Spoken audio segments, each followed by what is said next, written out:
Doozle on him. Sinjo in the night gyre. Oh, he's legged and going down. Biscuit jab. He's gonna... Honor Wolf getting legged. Just draping Seabiscuit left. Yeah, Phoenix Leg. Legion smartly going for legs. Hard legs on everyone. Say that's finally.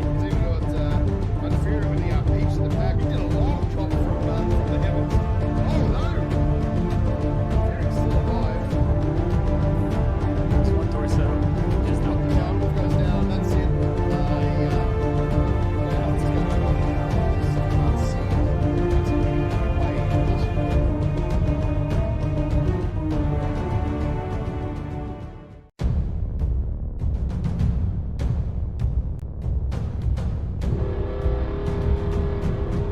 Yep, Admiral Korean Jesus standing there on Gamma. Let him chill.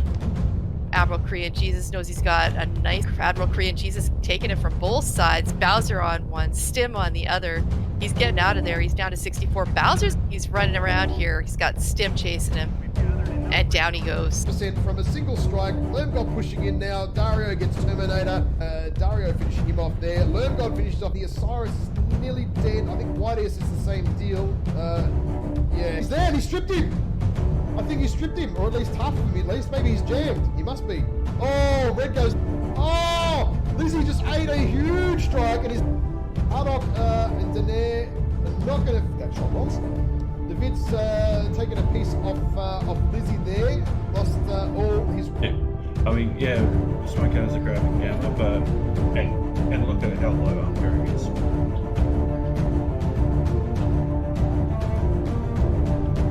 Super cherry CT and torso and arm. He ain't going down. Big pack here from Eon. So obviously they know like Eon. that Oh, Jesus! Can MJ12 pull something off here? Furia finishes off Growler. Honor Wolf is about to go down. He's down, yeah. Furia finishes him up as well. Pretty Rex. One touch on the CT there. I think Dario's been legged though. That's bad. Oh, Data just gets CT. One, two. Oh. Yeah, it's got very weak leg hitting. Jesus. But and that's it for him. Takes out Adam. Kid 4 is getting murdered by those frickin' streaks, and he's down. Yeah, White Eyes. None of which are under 50 tons. So he is severely outmatched. Oh, they've realised he's there now. They should be able to finish him off. Yep, Frio goes down. Yep, now John McFuzzy goes down. RJF are like, well, we got the win. We don't really need it. We got There we the go. captain. Yep, they're diving him and he's dead. Down to 59%. Oh, taking on Stranger coming. No one's coming to help him. This little... Doing Honor Wolf doing a fine job. Oh! Draven loses a leg and is down. It's down. Lost the torso. Ah. This is just a straight up scrum. Doozle on him. Sinjo in the night gyre.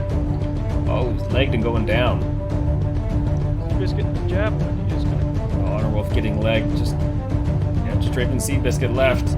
Yeah, Phoenix Leg. Legion smartly going for legs. Hard legs on everyone. There right now. Raven Colt just ends a strike. Say that's finally. Unfair with the peach in the back. He did a long drop from the heavens. Oh no! Eric's still alive. It's one torso. Just no. Wolf goes down. That's it. What's going on now? Let's see.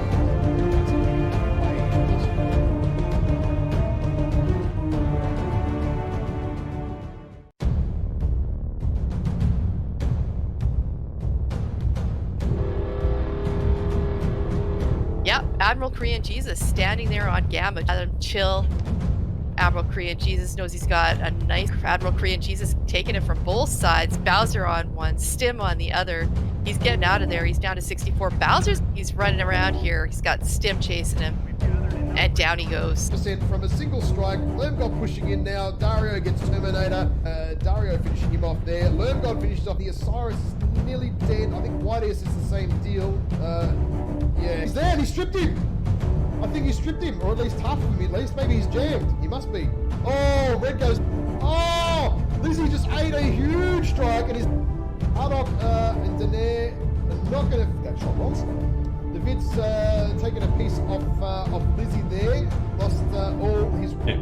I mean, yeah, just my cars are grabbing gamma, but and look at how low Armcuring is.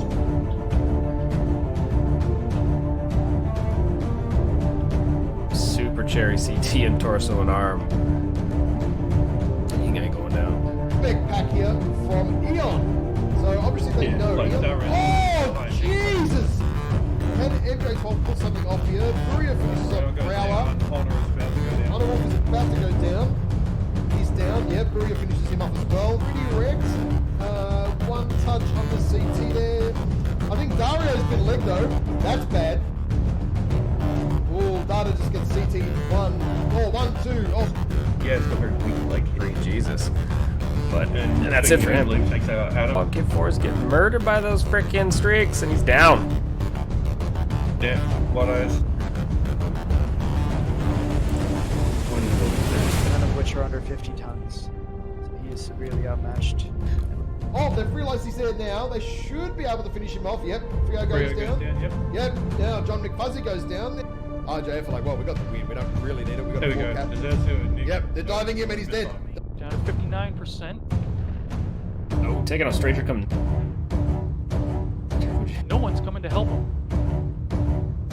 This little Doing Honor doing a fine job. oh, Draven loses a leg and is down. It's down. Lost the torso. This is just a straight up scrum. Doozle on him. Sinjo in the Night Gyre. Oh, he's legged and going down. Biscuit and the javelin. He is gonna Honor Wolf getting legged. Just Draven Seabiscuit left. Yeah, Phoenix Leg. Legion smartly going for legs. Hard legs on everyone. Yeah, right now. Raven Colt just eats a strike. Oh, Say that's finally. Unfair when he outreached the back. He did a long drop from the heavens. Oh no! Eric's still alive. There's one torso. Just knocked him out. Wolf goes down. That's it. What's going on here? I can't see.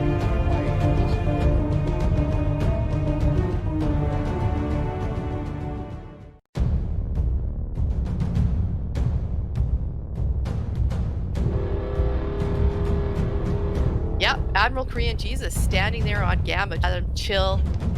Admiral Korean Jesus knows he's got a nice Admiral Korean Jesus taking it from both sides. Bowser on one, Stim on the other. He's getting out of there. He's down to 64. He's running around here. He's got Stim chasing him. And down he goes. % from a single strike. Lermgod pushing in now. Dario gets Terminator. Dario finishing him off there. Lermgod finishes off. The Osiris is nearly dead. I think Whiteace is the same deal. Yeah, he's there. He stripped him. I think he stripped him, or at least half of him. At least maybe he's jammed. He must be. Oh, Red goes. Oh, Lizzie just ate a huge strike, and his Haddock and Daenerys are not going to. That shot was. The vid's taken a piece of Lizzie there. Lost all his. Yeah. I mean, yeah, just my cars are grabbing gamma, but and look at how low Armcuring is.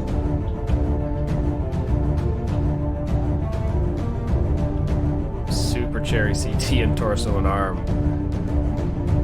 He ain't going down. Big pack here from Eon. So obviously they Yeah, know like Eon. direct. Oh, Jesus! Can MJ12 pull something off here? Furia finishes off Growler. Honor is about to go down. He's down, yeah. Furia finishes him up as well. Pretty Rex. One touch on the CT there. I think Dario's been legged though. That's bad. Oh, Data just gets CT. 1, 2. Oh, Yeah, it's got very weak leg hit. Jesus. But And that's it for him. Takes out Adam. Kid 4 is getting murdered by those frickin' streaks, and he's down. Yeah, what eyes? None of which are under 50 tons. So he is severely outmatched. oh, they've realised he's there now. They should be able to finish him off. Yep, Frio goes down. Yep. Yep, now John McFuzzy goes down.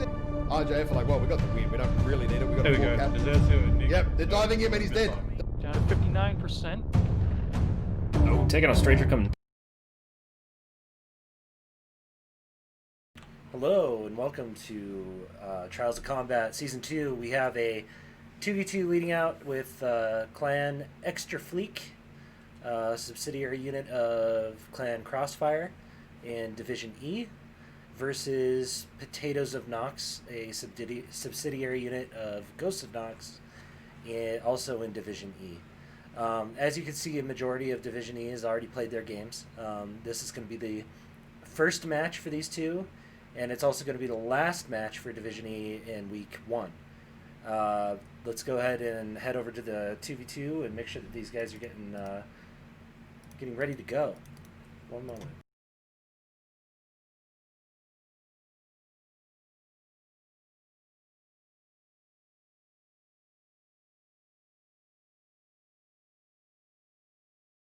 So as it stands now, you have the Team Pi with 43 points, way out in front of everybody. That is a definite big lead for their team starting Week 1. It's really good since it's a point-based tournament to get as many points as possible on the board before the end of it. So good on them in their first matchup. But we are going to be worried about Clan Extra Fleek and Potatoes of Nox today. We'll see how they do versus each other, and we'll see how they stand in their own divisions. Head over to the lobby now and we'll see what happens.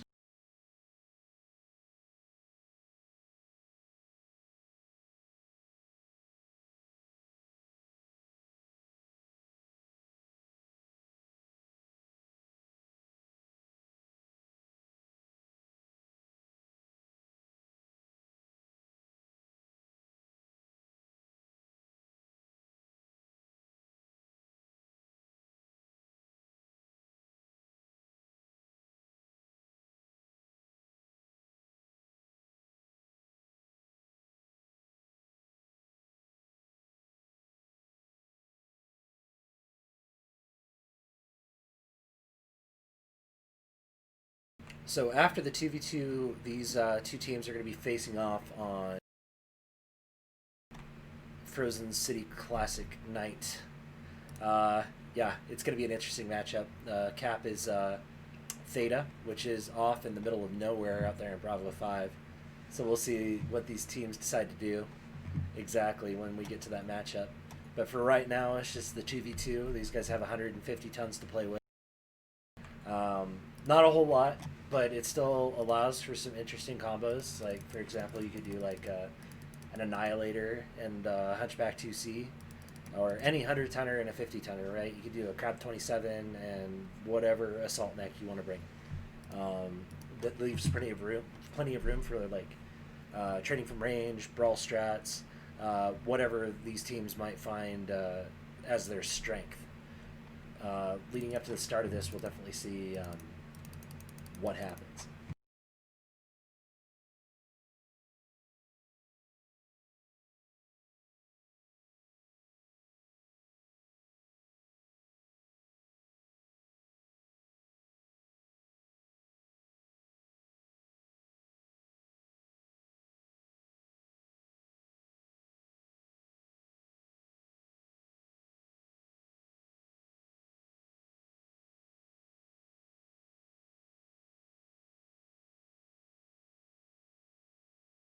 Coyote.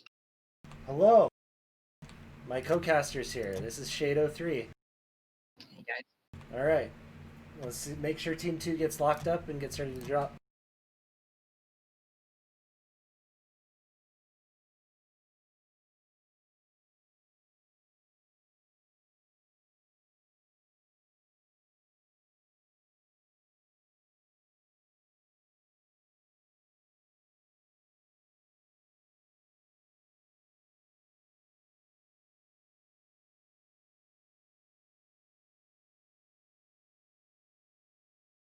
All right, here we go. So, Live. yes, we are. Live with a 2-minute delay, so nobody can cheat. All right, here we go. We got Team 1, Lowell Barbecue and Matt Emosa over here in the center spawn. Looks like they have a Corsair 5T and a Vapor Eagle 2. What do you have for the red team? Pushing buttons. Okay, Red Ghost of Nox. You got Lionel Luther and an Annihilator, and Carbon Fire and a Hunchback 2C. This map is deceptively small, like in the thumbnail, and when you get in here, it's really big.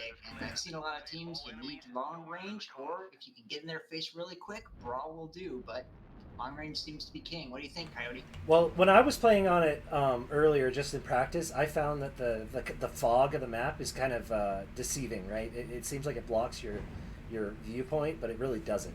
It's vision modes actually kind of play a good part into it as well. All right, they're already throwing rocks at each other. Clear across the map. And as soon as I figure out the buttons, okay, here we go. We got a 2% damage on Matt Miosa in the Vapor Eagle 2. He's got Ultra AC2s and regular AC2s on his Vapor Eagle. All right, Clan Crossfire seems to be out in the open, hiding behind one of the elevations. And the GNX guys are using the range of the Annihilator, and the Hunchback 2C is kind of using the edge of the wall there, kind of trying to get a poke and angle. Yeah, we'll see what Extra Fleet does. I think they're actually looking to separate the Vapor Eagle a little bit and the Corsair, but we'll see how it plays out. That 5T is really good in its division in Solaris, if it's the same build for Division 2, I believe. Again, Clan Crossfire is trying to get some angles here going on, using the hill humping. Yeah, we have cross positions. They're definitely just fighting over these two buildings here. It's basically whoever pokes their neck out the furthest ends up taking the most damage. And I thought about this today. You know, this is in the future, and we're still throwing rocks at each other. Yeah. What is it, 3067 or something like that? Still throwing rocks? Just finding new and inventive ways. But anyway, okay, they seem to be circling each other a little bit at distance. No one seems to be getting too close, but I don't think their weapon loadouts would optimize that kind of attack. Both teams just kind of waiting for the other to make a mistake. That's kind of what I'm noticing. It is both staying at distance, both waiting for the other one to make a mistake. They got 7 minutes on the clock, so plenty of time. All right, these 2v2s are a little bit new for this round of the 5v5s. Yeah, absolutely. I mean, back when it was a 1v1, it was over pretty quickly. This is definitely changing up the dynamic of the first matchup. We're getting some furious fire across. Lionel Luther is trading with both of the enemy mechs on Clan Crossfire. Yeah, Lowell Barbecue taking quite a bit of damage there. He's 83% in his Corsair, which isn't good if you're trying to match with an Annihilator. And the Annihilator is only down to 87%. Lionel Luther seems to be managing the incoming fire rather well. All right, here they go again. Furious exchange between the Corsair and the Annihilator. Matamosa is flanking a little bit to the left here. That might actually change this up for him. You know, if they can get a good flank and Potatoes and Ox don't see it, like it could be a game changer right now. And now the Corsair's rotating also to the left as well. Carbon Fire's moving in a little bit close here. Let's see what he can do. Now the Annihilator's getting a little bit restricted in his field of fire. It might come down to the last couple of seconds here to see what happens. Oh, the two Crossfire guys are a furious exchange with the Annihilator again. Both teams have decent access to cover, but Carbon Fire is coming up to the, rather close. He's definitely going to need the Annihilator's help to cover this position once they realize he's here. And there it goes. Carbon Fire lets loose. The Corsair's down to about 56%. He's taking most of the damage. They seem to be focusing on him. Matt Mosa needs to come out and shield for this Corsair so they can even it up. Carbon Fire's backing off and using the corner. And the Vapor Eagle seems to be shielding the Corsair a little bit. The Corsair's trading mainly with the Annihilator. Corsair's down to 36%. Carbon Fire takes some serious hits there. He's down to 64. Lionel Luther's still getting chipped away little bits at a time. We have a strike on the field. Corsair took a little bit of damage. Corsair's down to 30%. It's gonna be close here. It's gonna be who can shoot the straightest and who can shoot the correct components. Oh, another strike down. Oof. We're taking critical losses. Good shots from the Annihilator there. The Corsair goes down. Carbon Fire could be next, though. Matt Mosa is still at 65%. His mech is in good condition. And I was right. He's down. Oh, it's going to be down to Lionel versus Matt Mosa. It is going to be close. 37 to, what is that, 57%. Oh, yeah. It's a long-range trade.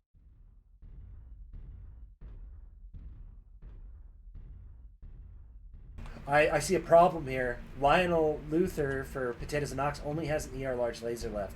I think all his AC2s are gone. He doesn't have, all he has is a CT left. What about Matt Mosa? What has he got left on his weapons? Let me look. He has one Ultra AC2, but a really damaged torso. So he might actually have all of his weapons. I don't know if their ammo's an issue at this point, though. Well, that's a good point. But with only 3 minutes left on the clock, I don't know what to do in a situation where neither one of them kills each other. Hopefully it doesn't come down to that. This is the one where you just got to get that lucky shot in right at the end there.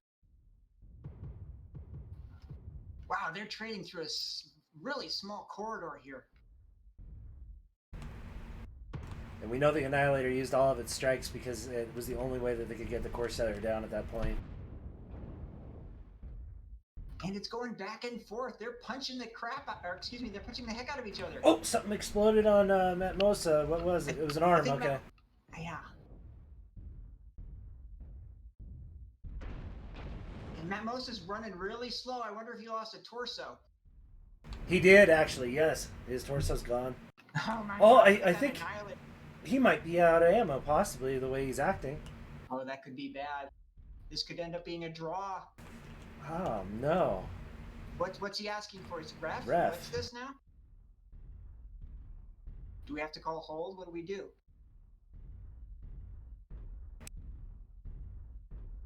Oh, I think Matt Mosa might be out of ammo and strippage.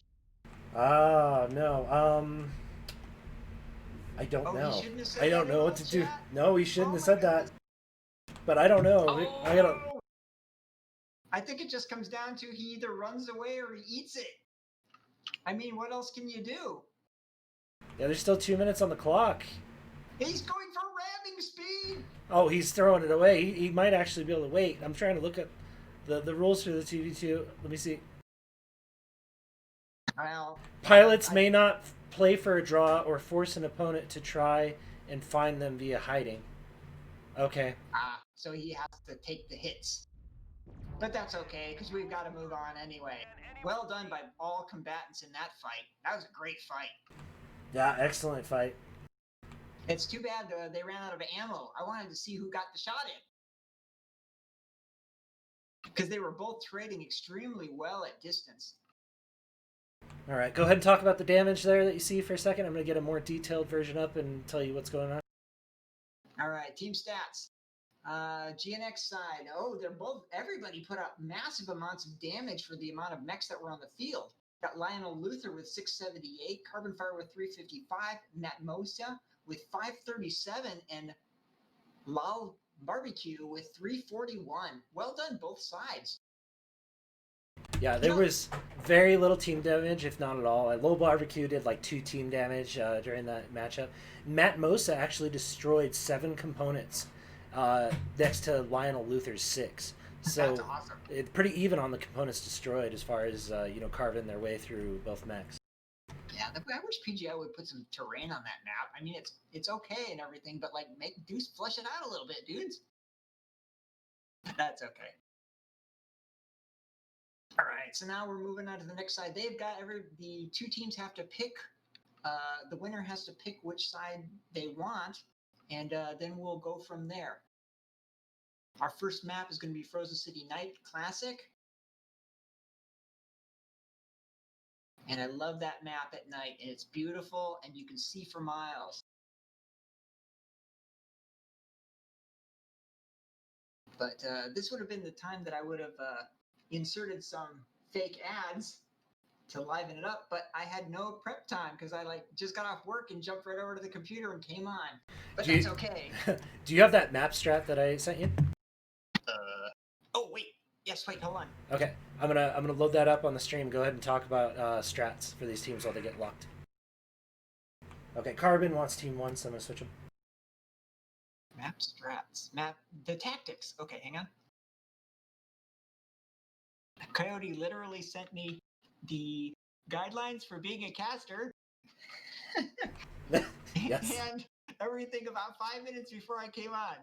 So if I do something wrong, it's not my fault. Okay, I got this thing to come up. Oh, am I able to draw on this, or are you going to draw on it? Draw on it. Talk about it. Whatever you want to do. PNX is selected. Team 1 is their starting point. PNX. P? Oh, potatoes. They actually named this on that? Potatoes of Nox. Nice. Yes. And then Clan Crossfire isn't Clan Crossfire today. It's Clan Extra Fleek. So it's their Division E team. Okay. Okay, very good.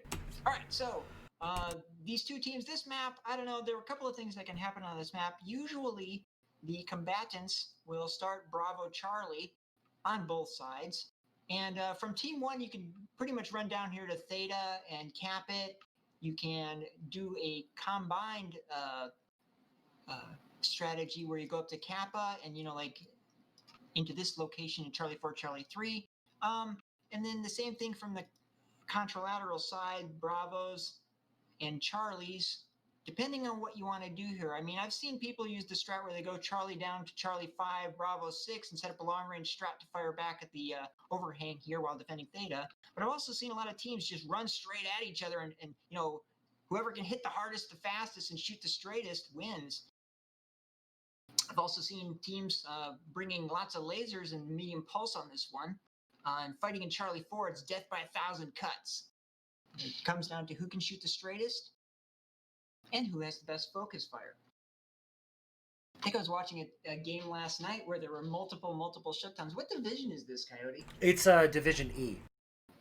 Oh, Division E. Okay. Yeah, we have a Division F as well. So like last night, I guess they were counting how many times the people shut down, and we got up to about 30. It was, well, I mean, that's a little exaggerated, but it was a little crazy. So hopefully these guys know the override button, so we don't have to go.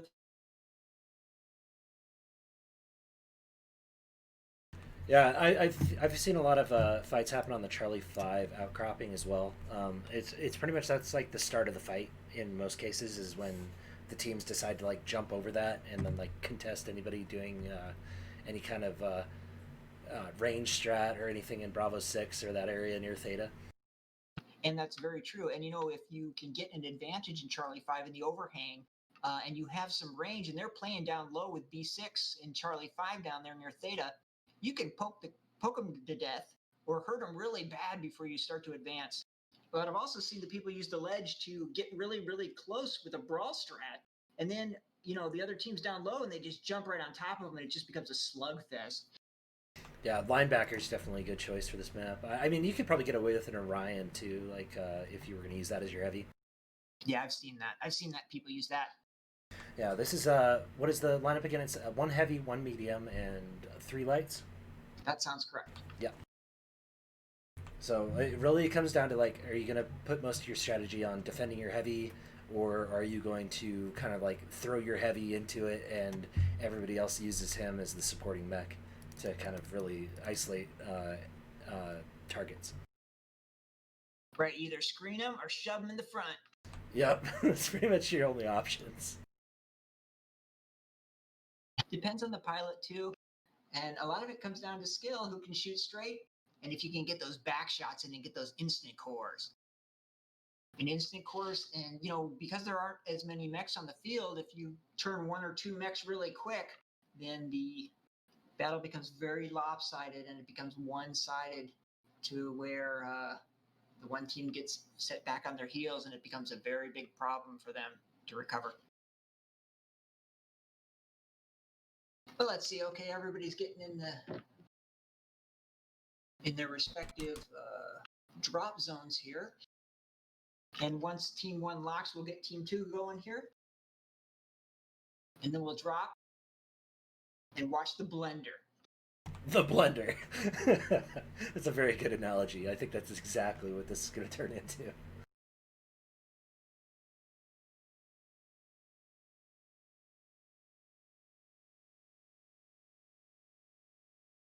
Team 1 is locked. We got about 5 more minutes, possibly, depending on how long Team 2 takes. Yeah, there could also be a fight in Charlie 3, Charlie 4. We'll just have to see what happens around the dropship. I don't know these teams. I know the GNX team a little bit just because of my affiliation. Yeah. They've been practicing hard. Yeah, Hopefully they have.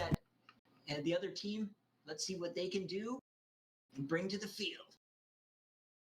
Because these lower division teams, I almost want to say that they would be practicing more and more and more to get good, to get in here, to do a good showing. Yeah, that's true. You'd probably expect them to practice a bit more than higher divisions, just by a slightly a little bit. I mean the higher divisions are no slouch, obviously, and they need to practice to maintain their skills. I'm sure they don't all just walk on water. You know what I mean? So. How true that. I mean, even in Division B, we still have to put in quite a bit of practice in order to perform well on match day.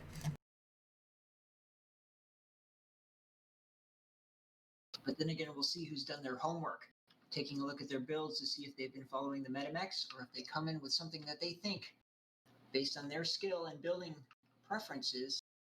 Yeah, that's another thing, too. If anybody is worried about their builds and MechWarrior Online, if you still play, go over to grimmex.org and check it out.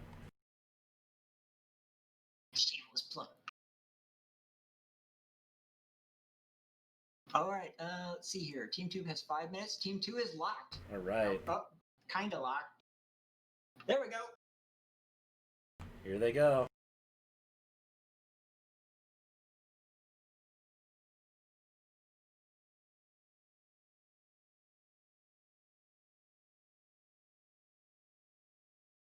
All right, we're dropping into Frozen City Night Classic. First drop, Potatoes and Ox versus, what was it? Clan Extra Fleek.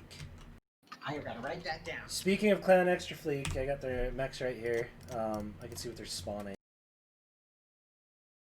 We're going to have an Arctic Cheetah E and an Urban Mech Canine, Bushwhacker P1, and a Roughneck 3A, and a Wolfhound 1B for their spawn. What do you see on the PNX side?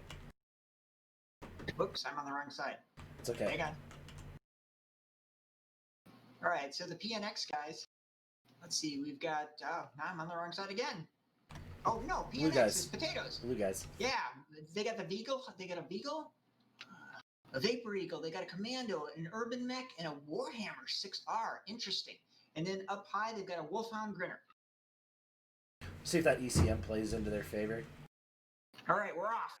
Capture and hold the resource points. Stop any hostiles that get in your way.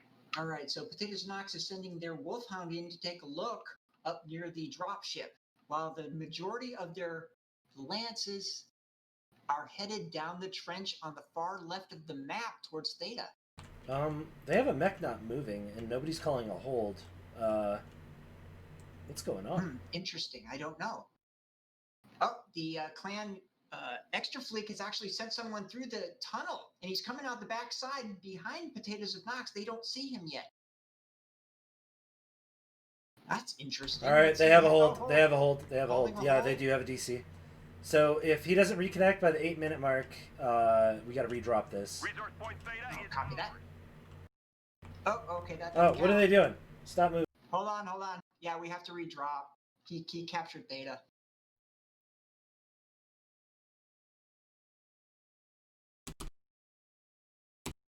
Oh my goodness. I guess he didn't see it on the screen. That's okay. Usually, like in these games, oftentimes people get tunnel vision, and I'm, one of those people. And it's okay. There's a lot of that goes into this. There's a lot of nerves, and I've seen and heard people get into shakes before each fight.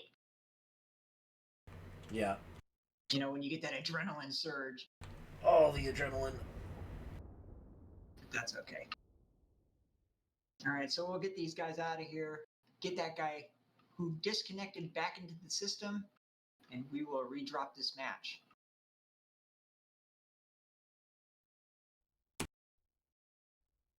All right. We've gathered enough resources. This triumph will provide us huge tactical benefits. Don't we need to blow everybody up? No, just one team needs to blow themselves up because right. the PNX took the cap. For the 750, gotcha. Yeah. So we'll go straight into a redrop. So as soon as they're ready, just run them through the team 1 locked, team 2 locked, and then make sure everybody's connected.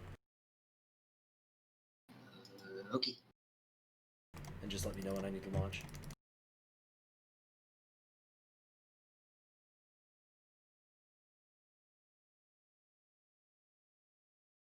I'm looking at the spinning wheel of death. All right, coming back into the lobby.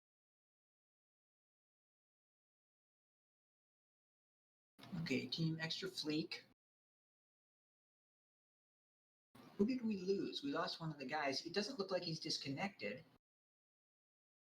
That's odd. He connected at the end of the match, but because somebody didn't hold because they didn't have their all chat on, most likely, they said redraw. So. Oh, gotcha. No worries there. Evil Elrond has to lock up, and then we'll get going here. Oh, I can type.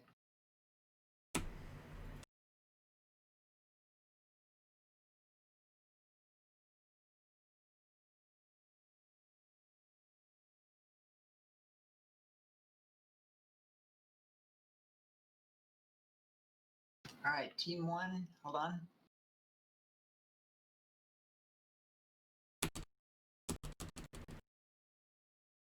Okay, I'm waiting for them to say they're locked.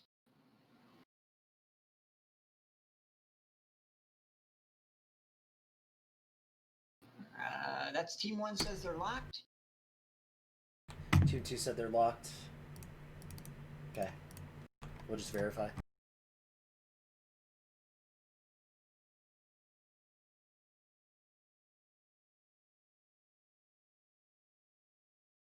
If they're not paying attention. Oh, there we go. Okay. All right, here we go. All right, off we go.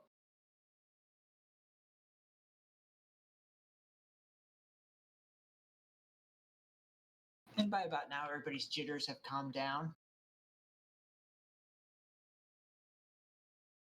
And we will go back into this map. Now, I really like this map. I'm glad PGI brought it back. I know it's close and everything for 12v12 and the QPs, but still, like, you don't have to wait long to get to your enemy, and you're instantly slugging it out. It's great. All right, it doesn't look like they changed anything up. We got Matt Nosa in a Roughneck 3A, Sean Guanair in a Wolfhound 1B, Goalie in the Urban Mech K9, Low Barbecue in a Bushwhacker P1, and then they still have the Cheetah. Did PNX make any changes?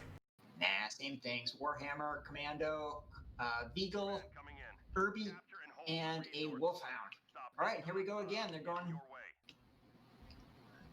PNX is moving towards the cap again, down low. They've got the Wolfhound running again, up high, tracking along the margin of the left side of the map here. Clan Crossfire, or Extra Fleek, excuse me, has sent that guy again through the tunnel. He's coming around behind to take another look. Oh, Clan, what is this? Extra Fleek is again coming up. Yes, I'm sorry. They're coming up on the drop ship here. And they're taking a look. They don't see each other. PNX doesn't see the Cheetah. There's a possibility that the Cheetah might get behind him. Oh. It is true. Ooh, the Cheetah needs to be careful. He just walked through a cap. If he accidentally caps Kappa, it's a non-cap. Shouldn't. Oh, and we're getting some fire here. PNX is trading fire across with some of the guys who are coming up from Extra Fleek. Fighting's occurring in the city. PNX is trapped in this little trench. This might not be good for them. It's getting right into everybody's face. Here we go. They see. Comes the scrum. Yep. Are they focusing legs? I can't tell. Let me look. It's just the focus fires. It's all over the place, man. The carnage. The carnage. I love it. All right, Clan Extra Fleet is doing a great job of holding like a kind of like a crescent against these guys, but their heavy is just marching in the middle of everything. this is true. Clan Extra Fleet is used good concentrated fire on the potatoes of Nox Heavy, but they didn't take him down. Where the Roughneck on the Clan Flick side got destroyed. Oh, we had an All right, overheat. It's just a mess. 2 kills for Extra Fleet, though. 2 kills for Extra Fleet. It's back to a 3v3. Let's see what happens. And they're just trading. The Arctic Cheetah fell down. He's coming back around from Extra Fleet. You know, I'm actually impressed by the amount they're holding their lines a little bit here. Oh, there's a strike right in the middle of everybody. Oh, what a mess. I don't even think Potatoes and Nox knows that the Cheetah is over there to the side. But HVK Preacher and Urban Mech K9 is still 98% versus their Urban Mech K9, which is about to go down. There goes a leg and another. Potatoes and Nox, yes, they took out the Urban Mech. The last one is the Arctic Cheetah and Clan Extra Fleet. Aussie Spud still could do something if he could like take the cap, maybe pull one of these guys. Oh, that's a big thing. That's huge. The Urban Mech K9 just overheated itself. This is this is definitely turned into Aussie Spud's favor. Yeah, look at this guy. There's no reason he couldn't kill these 2 mechs if they don't stay together. He has to be very careful, but he could probably pull it off. Let's see what happens. Oh, and they're rotating around each other. I don't think they know where he is. They don't. Yeah, if he can isolate the Vapor Eagle from Carbon Fire, there's a good chance that he could kill the Commando TDK on its own. Oh my gosh, Carbon Fire and the Vapor Eagle's down to 32%. And Aussie Spud is being very careful. Oh, the trading's going on. Aussie Spud's down to 60%. Their team kind of realizes the damage deficit between their 2 mechs, so I think they're sending the Commando after the Arctic Cheetah to kind of see if he could solo it. Yeah, that looks smart. But Aussie Spud's avoiding them. Look at this guy. This is pretty good. He's switching levels too, which is great for how many jump jets he has. What's on that Cheetah? Let me see. I don't know, but he just doubled back and he goes after the Vapor Eagle. They're exchanging fire furiously at close quarters. And the Commando's coming back to help. Oh, the Vapor Eagle, or the Cheetah shut down. Oh no! The Cheetah lost a leg as well, and both torsos are open and CT. He takes out Carbon Fire, but Spectre 29 took out the last leg. Wow. That was a good match. That was great maneuvering on Aussie Spud's part. I loved that verticality where he came back up and like split between them and then was able to go after the Vapor Eagle. Yeah, it seemed though at the end of it that he was all jump jets and no firepower. He did really good though, getting the carbon fire down in that Vapor Eagle though. Sometimes it's the maneuverability, but Potatoes and Nox pulls it off in the end. All right, and the damage numbers here. Let's take a look. Pretty even spread, except Carbon Fire and the Vapor Eagle got 633, which is really good, and Shangguan Jiner got 425 in his Wolfhound 1B. Wow. So something might have contributed to PNX losing so many mechs so quickly. Evil Elrond from PNX did 157 team damage. I think he dropped a artillery strike or an airstrike in the middle of the scrum. And he hurt his team big. You can't do that when you're at lights and mediums. That's terrible. Yeah, you have to be very careful with strikes when you're in a scrum, because you drop it and everybody's moving around so fast. Where you put it doesn't necessarily mean where it's going to go off when everybody's moving around so hard. Exactly. You could drop it in one spot and then all of a sudden your whole team's there, and then oh no, it turns into a big mess. But that's okay.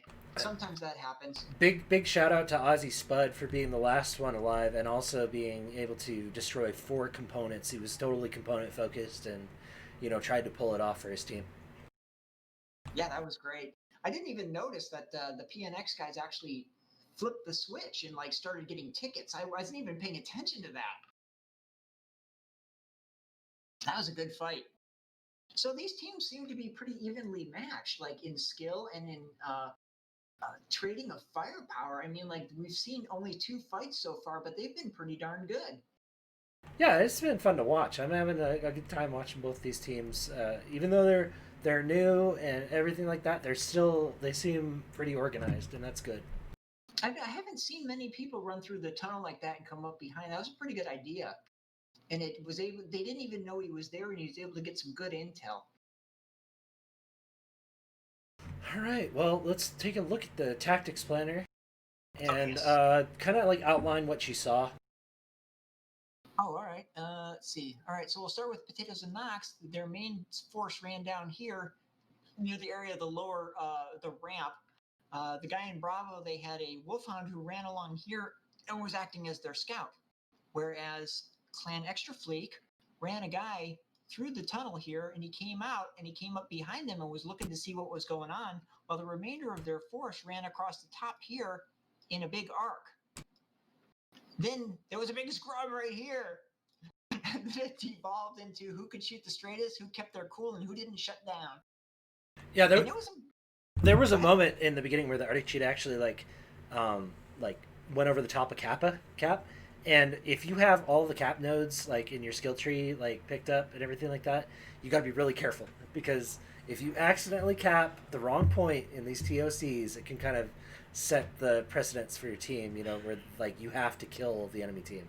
There's no like, oh, I get to get cap and hide. Like you can't do that if you accidentally cap the wrong point. Right, and it gets horrible like that because there's intense pressure to kill the enemy team, and like you said, if one of them runs away and hides, you're in big trouble.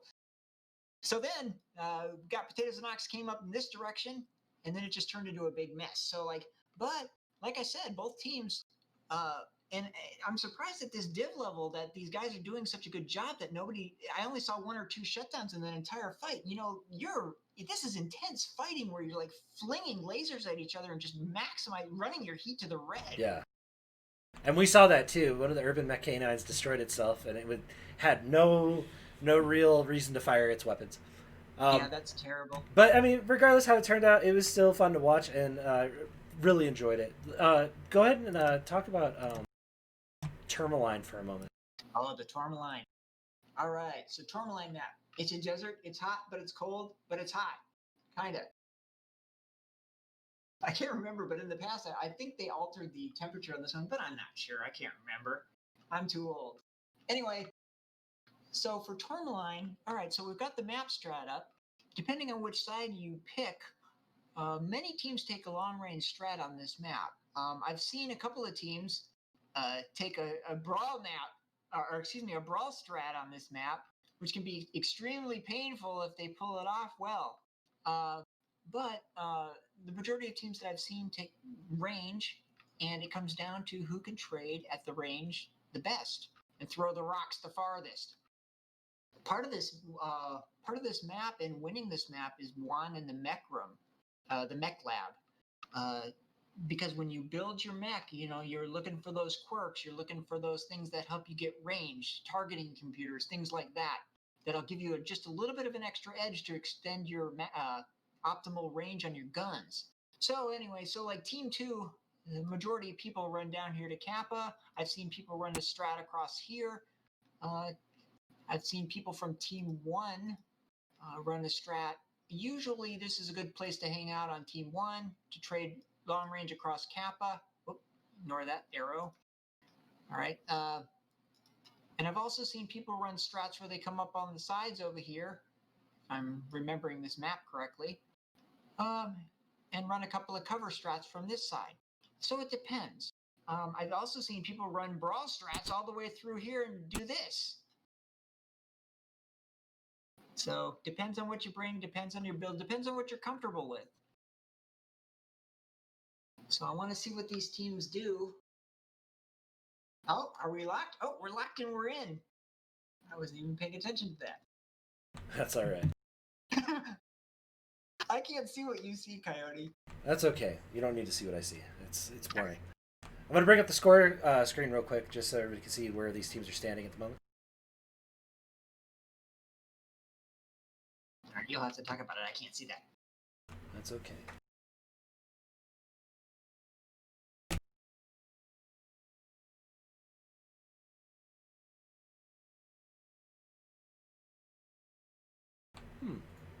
Interesting. Okay, I'll have to fix that. And Coyote, they're pretty much looking at you moving around, right, on the map, not me? That is correct. Okay, yeah, because I'm moving around like crazy, and that would be nauseating. Anyway, okay, here we go. All right, Tourmaline. All right, and we're fighting over the Kappa on this one. And here come the teams.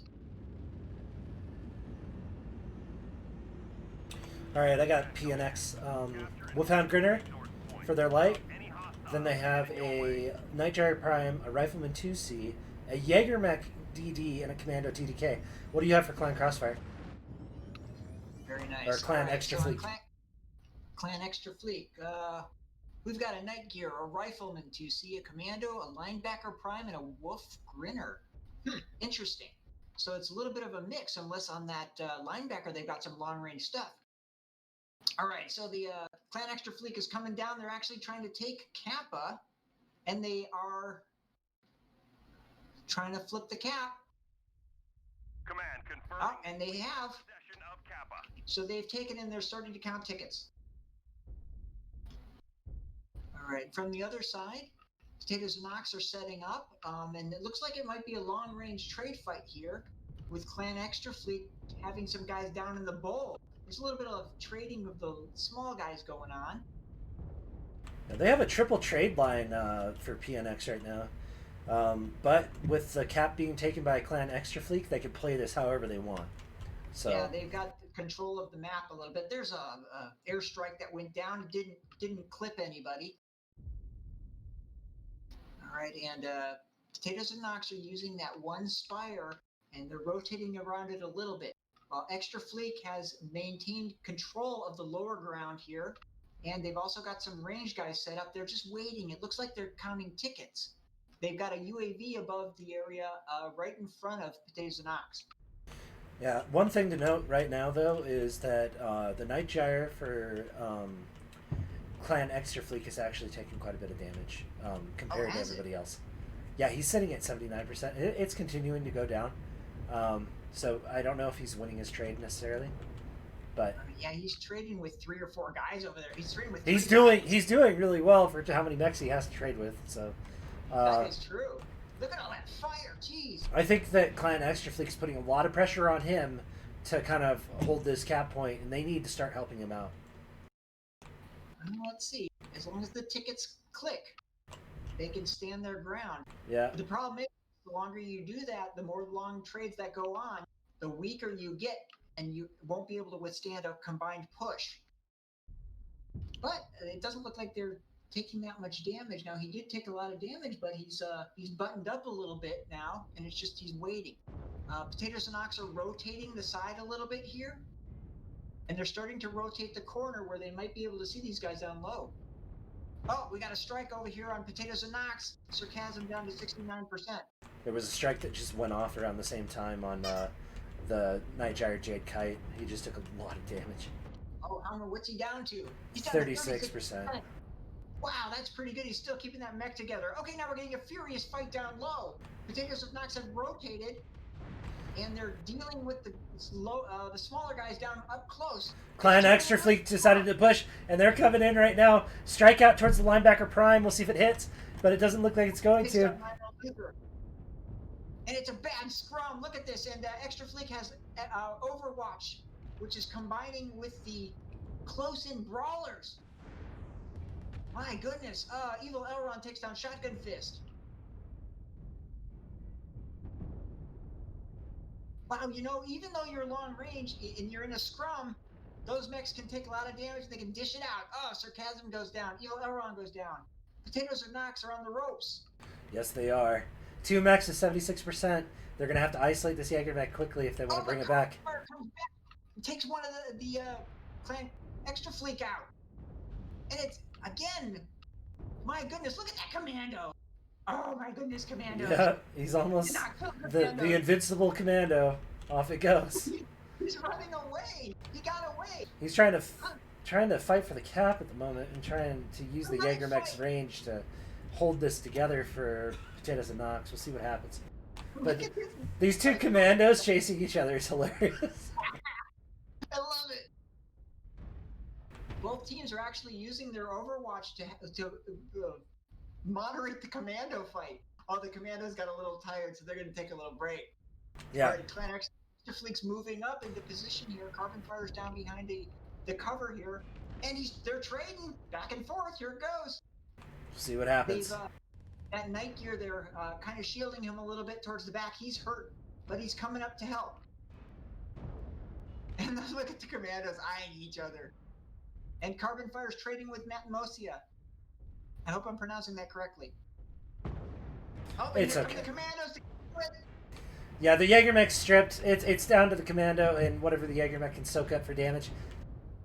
Oh my goodness. Clan Extrafleet has taken this match decidedly. Even though there was like a moment of retreat for PNX where they tried to like reorganize themselves, they just didn't have enough mechs left over to do it. Great. You know what though? That brawl strat where they jumped in their face, that was really good. I loved it. Yeah. Huge tactical benefits. It was like they sucked him in and then they jumped on him. That was pretty good. Well done, Clan Extrafleet. They held the cap and they just kept holding it, and then when the time came, they pushed up and caught him at a disadvantage when PNX just tried to maneuver out. Go ahead and talk about that damage. Oh my god, look at Matt Mosia. 1,000 damage in that Rifleman 2C. My goodness. And then we go down to Potatoes and Knox, and we got Carbon Fire did about 574 in that Jaegermech Double D. I loved that commando knife fight. That was great.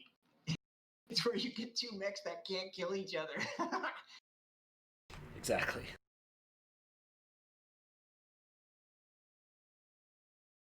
All right, so that was the Tourmaline drop. How are we sitting in the standings here? Just a moment, I'll have an answer for you.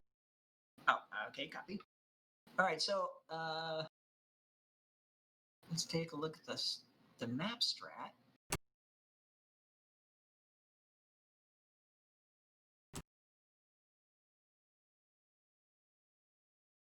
All right, I'm flying blind. I can't see what's going on. Hi, Coyote, walk me through what you see on your screen. Just a minute.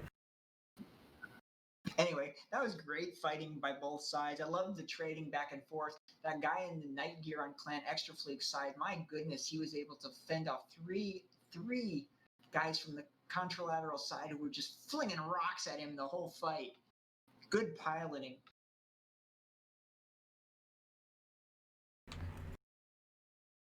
Yeah, from the stats standpoint, we had a only 55 team damage, but yeah, that 1,000 damage that Matt Mosa put up with Rifleman 2C is huge. Anytime you can do that.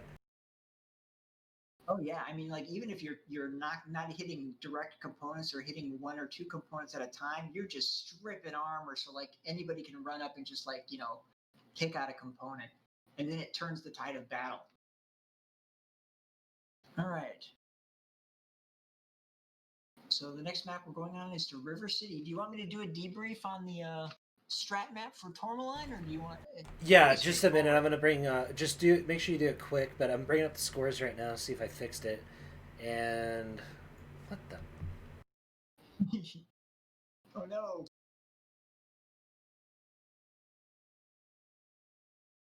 I'd help you out, but it would be 5 minutes before I could help you.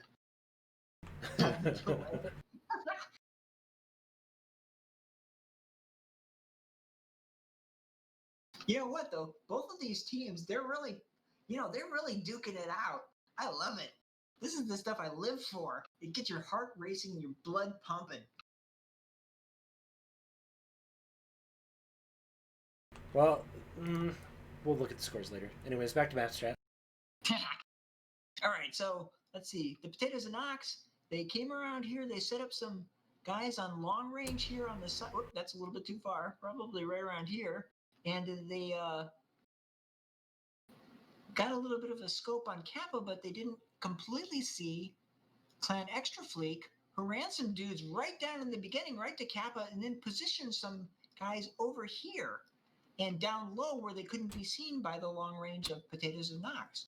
Then Potatoes and Knox rotated hard around the right to try to come in and get these guys at Kappa.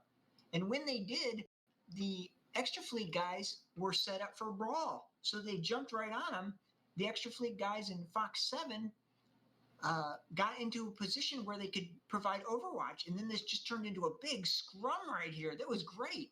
And like I said, you can push riflemen with AC2s with Brawl, and like you're a little bit more lopsided to have an advantage with the Brawl, but the riflemen with the AC2s can still put out a ton of damage. I mean, like, that was a great fight.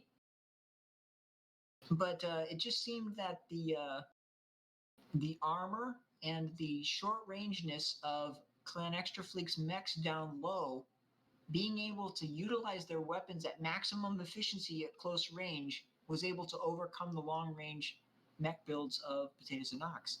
And then we had a knife fight with the freaking invincible commandos down near Kappa. I love it. Yeah, the commandos definitely definitely something to watch when they try to fight each other. It's great. So the next drop we've got is River City. In River City, we're fighting over the cap in the middle of the map. Is it Theta, I think? Yeah, you can change the map on the left, and yeah, and then you can draw on it. Oh, excellent. Yeah, Team 1's still locking up, so. Hey, River City Conquest. Yes, cap is Theta. And they get, let's see here, was it 2 mediums, or no, was it 3 mediums and 2 assaults? No. 3 mediums and 2 assaults, I believe. Yeah, so it's definitely a game of, like, you know, protecting your assaults and letting them have the chance to farm. That can be one strat, yes. And I've seen it work very well. So, like, on Team 2, oftentimes people will come down. You can either take a position in the city here or take Upper City. I've even seen some people run some dudes down around here, but that takes a really long time in this map, and it may not be advantageous relative to Theta. So, you know, usually Upper City, Park, or down Gulf 5, I think people call it Lower City, are places where the fight's going to occur or the ranging is going to occur. On the contralateral side, you know, people usually take Airport as a great place to provide Overwatch on Theta. And I've seen people run guys down near Theta on the Fox 7 side. And depending on what happens, you can push through Airport. I mean, there's all kinds of things you can do here. I've even seen guys, once the fight and scrum starts down at Theta, they run a guy up on this bridge up here at E6 and just fire like crazy down towards Theta. So it depends what each team does, where they move, as to how the dynamics of the battle occur. Team 1 has the opportunity to hold Theta from, you know, Airport, right? This little area right here. And then Team 2 has the opportunity to hold Theta from Gulf 5. But they also have the opportunity, if they're fast enough, to get to Citadel. I mean, both those positions are really strong in the chance that you're holding Theta. You know, Team 1's a little bit more rangy. Team 2 is a little bit more pokey, but, you know, both sides are able to hold efficiently if they have the cap. And is if you can get Citadel, sometimes it's a very powerful position depending on where the enemy is at and depending on which side you are. But if you get isolated, you get in big trouble, like down there, if they get their hands on you. I mean, I guess that is anywhere that happens on a map. If you get isolated, you can get in big trouble. All right, both teams are locked. We're heading into this matchup. I am bringing the match back up.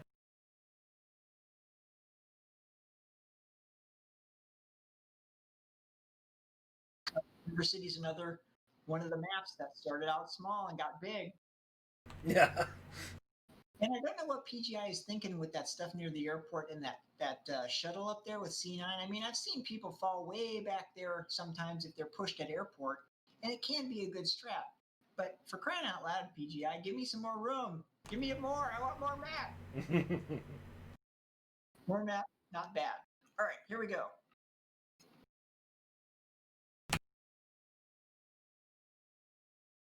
All right, I got to get my stuff going here.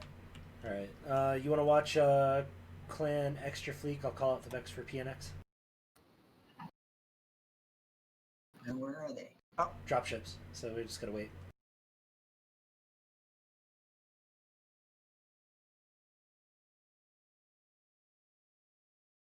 How to smoke over the city. I got an idea. Let's drop huge robots in here and make it, you know. So, Potatoes and Nox is spawning with a Crab 27 from Spectre 29. Carbon Fire has a Vapor Eagle 2, Sarcasm with a Mauler MX90, an Annihilator 1P, and an Assassin 21. What do you have for Clan Extra Fleek?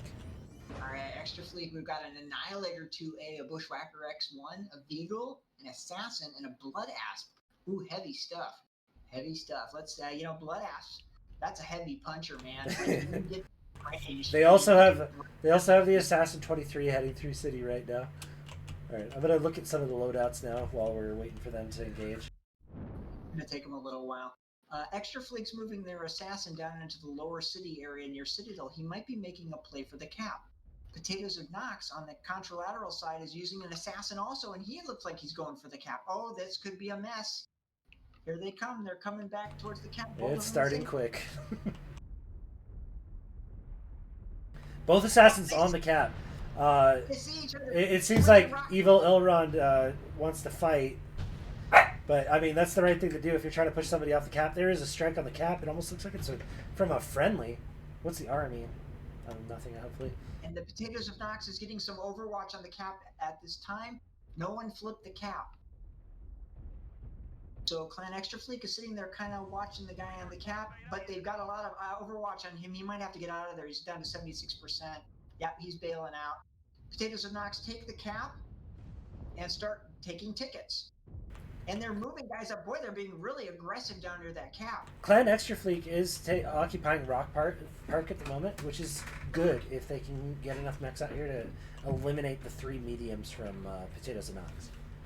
Extra Fleet's also got some guys in Upper City which are trading with somebody up in Airport by Potatoes of Nox, but Potatoes of Nox is like concentrating more down in the region of the cap with their overwatch. Well, they have the cap now, and all they got to do is hold it. You know, it's up to Clan Extra Fleet to kind of break their line, force those mediums back so they can retake the cap, allowing their assaults to trade efficiently. Blood Asp has gotten into the park, and he's within range of the cap down there, so he could put some serious hurt down on the people down there. But they're moving around a lot, and there's a whole lot of cover, so they can hold off as long as they need to and just bide their time while the cap tickets tick. All right, we're just getting lots of trading down here. The close range guys are flinging missiles and rocks at each other. So I'm taking a look at the trade next right now. The Annihilator P1 or 1P for Potatoes and Nox, 64% damage. Pretty fair amount of damage taken. The Mauler's putting out quite a bit of AC2s at the moment. The trade mechs for Extra Fleet are actually looking better than the ones for Potatoes and Nox, but their mediums are hurt. I see that. Yeah, the Extra Fleet guys in the Upper City, though, they have a lot of cover, and they're only trading with one guy, so they can put out a little bit more hurt. Oh, now Potatoes and Nox is starting to trade with their long range with Upper City. Now we're still down here. What's going on down the Citadel? Potatoes and Nox are holding the cap, and they backed off to a position within range of medium pulse. Extra Fleet moves a guy up under the Citadel. The Assassins are meeting again, and I'm sure the Assassin 21 notices that the 23 is extremely damaged. I'm sure he wants that kill, but yeah, there's a good possibility that maybe his drop color is telling him to hold off. To be real careful. I mean, like, if you get overextended and run into 2 guys at once, you get in big trouble. So that was a good move to move back. And he comes back around the Citadel to where he has Overwatch support and support of his fellows near Theta. Now, Clan Extra Fleet has got these 2 guys near the bottom of the front of the Citadel, or the back, depending on which side you're coming from. And they're still trading with the guys near Potatoes and Nox near the Theta cap. Oh, we see a big strike at Upper City. And it clubs the Annihilator up there. He's down to 53%. Matt Mosa with the Beagle in Upper City's down to 42%. Let's take a look at Ghost of Nox, or Potatoes of Nox. Their traders are really hurt too. Boy, look at these guys. They're just punching the crud out of each other. Yeah, there's a lot of damage being spread over Clan Extra Fleet at the moment, but there is no kill secures. And the reason for that is because Potatoes and Nox has the cap. They don't need to overextend. They don't need to push in. They don't need to make any ill-adjusted movements. They literally are doing what any ToC team would do with cap and hold it. The Assassins are going at it again. Here's this Citadel. Oh! Fake Assassin 23 gets smoked by Evil Elrond's Assassin 21 on the left side of the Citadel. Oh no.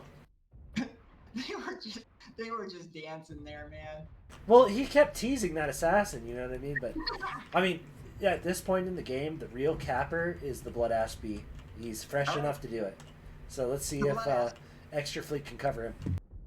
Blood is coming down, and Clan Extra Fleet, they've got that one guy in the upper city down there. Where's their other guy? Oh, he's in lower city. All right, they're trying to set up some type of a long-range thing down here to try to take over the Theta cap. We're up to 146 tickets. They better do something, or it's going to get really, really hard. And we're just down near the Theta cap. They're just short-range trading. And Evil Elrond pushes in with the Assassin 21. He's going after. His back's turned to this Blood Ash. Let's see what happens. He takes the Bushwhacker out, and he's just skating back and forth between the rocks. The Blood Asp is Matt Miosa got a kill. Yes, Matt Mosa long range takes out the Potatoes of Nox Overwatch. Oh, he killed the Mauler. Oh no. Taking serious damage. Good for Clan Extra Fleet. Around by the assassin. This Blood Asp is holding its own. He just needs to, get his teammates, the two remaining teammates, to cover him a little bit better. He might be able to take this assassin out. Oh, he goes down. Evil Elrond takes on Shaganar. I can't believe that Blood Asp stayed up for that long. My goodness. All right, Carbon Fire takes out one of the other X-Fleet guys, and that was at range, so X-Fleet has lost their entire Overwatch. Oh, they only got one guy left. Okay, so and that seems to be the end of the match. Yeah, that's it. That was well played by Potatoes of Nox when they went down, took immediate Overwatch of the cap, and took complete control of the lower portion of the map down near Theta. And then it was just like you said, it was a waiting game, and it was just trade, and they pulled back, and they were very reserved and did a good job. But I can't believe that Blood Asp, man. That thing took so much damage. That was awesome. All right, so let's take a look at the numbers here. On the Potatoes of Nox side, Lionel Luther gets 647 in his Annihilator 1P. That was a range fighting. That's great stuff. And then on Extra Fleet side, we've got Matamosa with 550 in the Beagle. Wow. And then the Bushwhacker X1 Shotgun Fisted 468. Those are the top damage scorers. Evil Elrond comes away with 4 kills in his Assassin 21. He was very aggressive, but it seemed to have paid off in that fight. Yeah. All right, so I'm going to go over to There was some team damage from Evil Elrond again. He did 80 team damage to his teammates. I don't know how. Maybe he dropped that strike and got somebody else. I don't know. Dangerous to everybody on the field, Yeah. including his own team. Like who? I think it's Carbon Fire or Lionel Luther. One of those two runs the Potatoes Nox team. They need to talk to this guy. I like that most of his freaking Beagle. Jesus, Yeah. Look at he was trading with an Annihilator, and he did a ton of damage. That's awesome. All right, so let's take a look. Am I map stratting? Just a moment. You are map stratting. Excellent. Okay, so Team Extra Fleet, they sent a guy over here down to Lower City. Then they sent two guys up to the Upper City for their Overwatch. And then they sent that assassin. He went out. Maybe it was this guy who went from G5. I think it was. He went all the way to Theta, and he started trading with the assassin who came from the opposite direction. And they threw a couple missiles at each other. And the Potatoes of Nox were able to secure the cap because they got Overwatch before Clan Extra Fleet could, and the assassin from Extra Fleet had to fall back, or else he would have been in big trouble. So that was a good decision on his part, not to lose too much armor in that respect. But when he did that, the Potatoes of Nox were able to take over the cap. They established positions down low and near the Citadel, while they sent some guys up to airport for Overwatch, while Clan Extra Fleet sent their guys up to the upper city. There was trading in the upper city with the airport, and that was good back and forth. I mean, like, the percentages seemed to be going down at about the same rate for both sides, so everybody was doing their job. Then we got the Blood Asp who came up here in the park and started laying the hurt down on the guys down at Theta.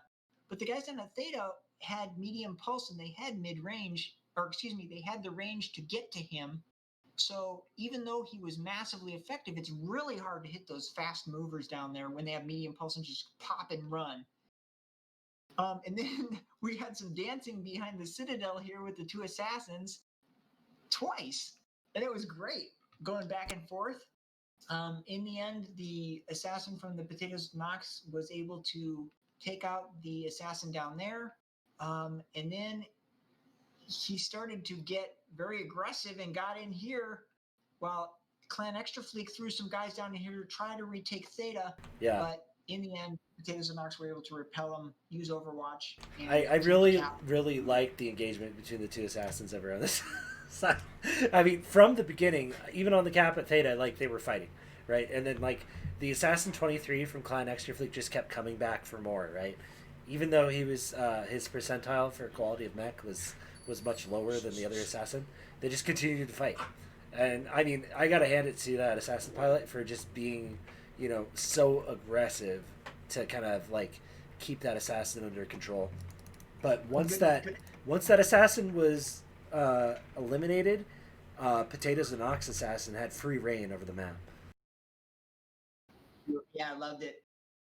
Dance with your partner and fight. Belligerent. Come at me, bro.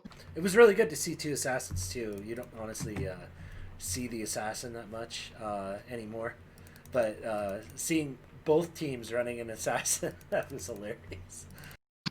But like, you know, if you can get an assassin close enough, it can do some serious damage. Yeah, it's one of my favorites. So next map we're going on is Rubelite Oasis. And Team 1's getting set here, and they are locked. And Team 1 will be Extra Fleek, and Team 2 will be Potatoes and Ox. What do you think's going to happen on Rubelite Oasis? I got the map strat up for you. All right, take a look here now.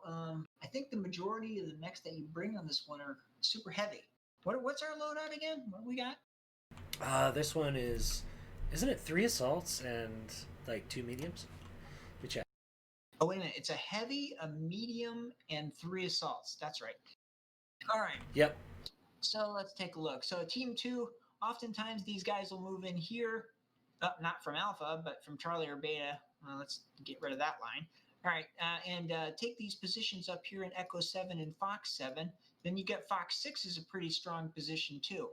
This is over here is pretty much a dead space. I've never really seen anybody from this side utilize that position, and if they do, sometimes they get in trouble. So let's redraw our lines because I pushed the wrong button. All right, very good. From the contralateral side, Team 1, oh, and I forgot to say this, from Team 2, if you run a fast guy, you can often take the theta cap, not from where I drew the line, probably right around there. You can take the theta cap if you get somebody in there fast because it angles towards this side of the map. Now, on the contralateral side, usually the people will run dudes up here, and over here's a pretty good spot for trading, and then up here's a good spot for trading. So this is a good trade map if you can get some long range stuff going. And then we're probably going to see a lot of that in this match because of the tonnages allowed, or excuse me, the classes of weight allowed. Sometimes this map can be flipped, or the strategy can be altered if you bring a light guy who can get in there and get some cheap shots in. And like, you know, turn the tide of battle by stripping some armor if they can get in close and do some early damage. Both teams are locked. We're heading into the match now. Here we go. Rubelite Oasis, Capus Theta. See what they decide to do.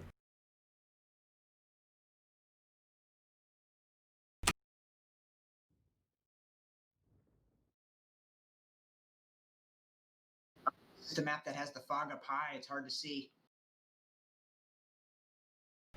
Clan Extra Fleek coming in with the Phoenix Hawk 2, Battlemaster 1G, Direwolf Prime, and Annihilator 2A. Head over to the other dropship, get an early peek here. Got a Night Gyre Jade Kite. Oh, you hold shift, you fly over to their thing, press backspace and backspace Q. I'm not doing that. Okay, anyways, I'm looking at the dropships for PNX if you can get there. We'll just wait for him to drop. You call him Yeah, out. there we go. Okay, Potatoes and Ox. Quick draw. Oh, quick draw. IV4. My goodness. An Annihilator 1P. Banshee. And a Mauler. What the heck is a VT? I don't know. Let's see here. I think it's a Vulcan. I don't know what it is.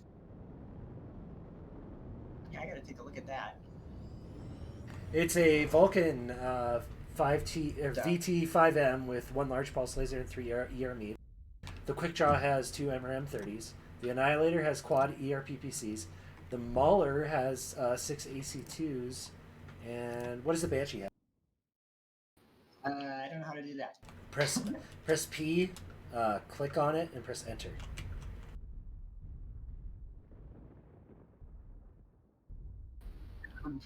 Derpity derp. P unlocks your mouse so you can click on things, and then Enter shows you their paper doll. I did it.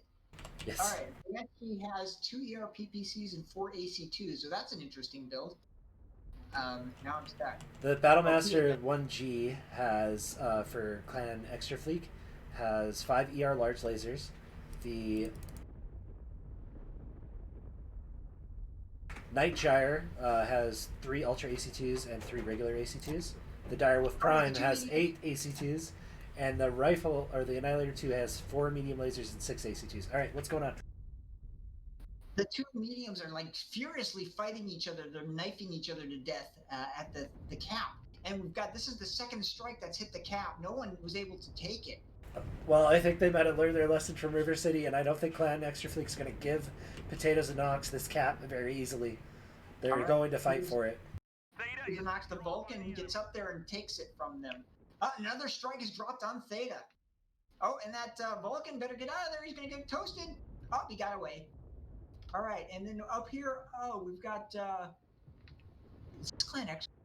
The Battlemaster 1G was moving across the right side platform, and he dropped down. Just took too much damage, couldn't take it. Pushing the wrong button. No, Matt Mosa's trying to take the cap. He's on the cap. He's going to get it, too. He's going to get it. He's going to reset. He's going to get it. He's got this. All right. Clan Extra Fleek is actually taking some seriously powerful positions here. Up on the right and up on the left, right overlooking Theta. And they have managed to take Theta back. Or take it in the first place, excuse me. For the first time. Yeah. For the last. Well, I mean, regardless, they're going to tie tickets with Potatoes and Nox here in just a minute. They have the cap, now they just got to defend it. We'll see what Clan Extra Fleek decides to do. I don't know if Potatoes and Nox is doing the right thing here. They've got a lot of their guys down low. They're doing a low strat here where they're trading instead of up high. I've never seen anybody do this. Well, we'll see what happens. You know, usually when a team goes low on this map, it's usually because they're planning to do a flanking maneuver. But it definitely helps to have range to keep the enemy team distracted. And Extra Fleek has set up multiple angles of attack at high positions, which is very strong. Potatoes and Nox, I've seen 2 guys running around the side over here on the left. What is this? Oh, it's the Quick Draw, and it is a Vulcan who are flanking Extra Fleek on the left side from Potatoes and Nox. Let's see what's going to happen here. They're going to run into Matmosa and They see him. Battlemaster. Oh, they see him. We're getting some exchange here. The Quick Draw may suffer because of the range here and his inability to pinpoint. He's got to sandblast his enemy, and that's pretty rangy for that right there. Yeah, I mean, even with a Quick Draw and a Vulcan, which are both good mechs, I mean, this is a Phoenix Hawk with a Battlemaster to back it up. You know, a lot of people will talk down on the Battlemaster in comp sometimes, but I mean, it is still an assault mech. It is 85 tons of lots of heat sinks and lots of energy, so I wouldn't want to tangle with it. And Matmosa and the Battlemaster have punched Spectre in the Vulcan a little bit. Oh, but now the Matmosa left the Battlemaster. What's going on? The Quick Draw and the Vulcan are moving in on the Battlemaster. There must have been a reason why he left it, but I really don't understand. You don't want to leave the Battlemaster alone with both these mechs. He goes down. Oh no! Why'd they leave him? They had it. They should not. Matmosa left him to die. Oh no! The Quick Draw just sandblasts the Battlemaster and takes him down. All right, so now we come back and we're just getting some furious range trading here going on between the 2 long-range groups.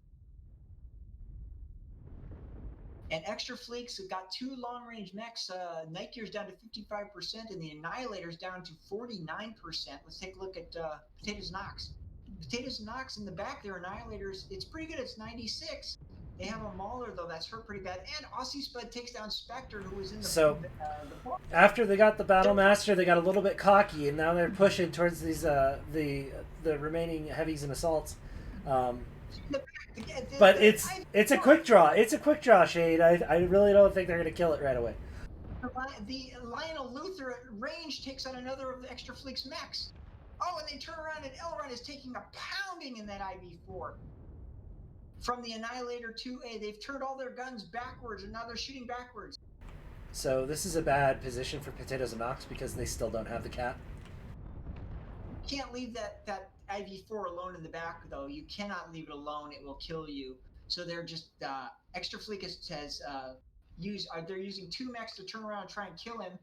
They're dropping their Direwolf down. Potatoes and Nox is moving up some guys down low near Theta that they haven't. Potatoes and Nox needs to take advantage of the distraction that was just created by the sacrifice of the quick draw and the Vulcan.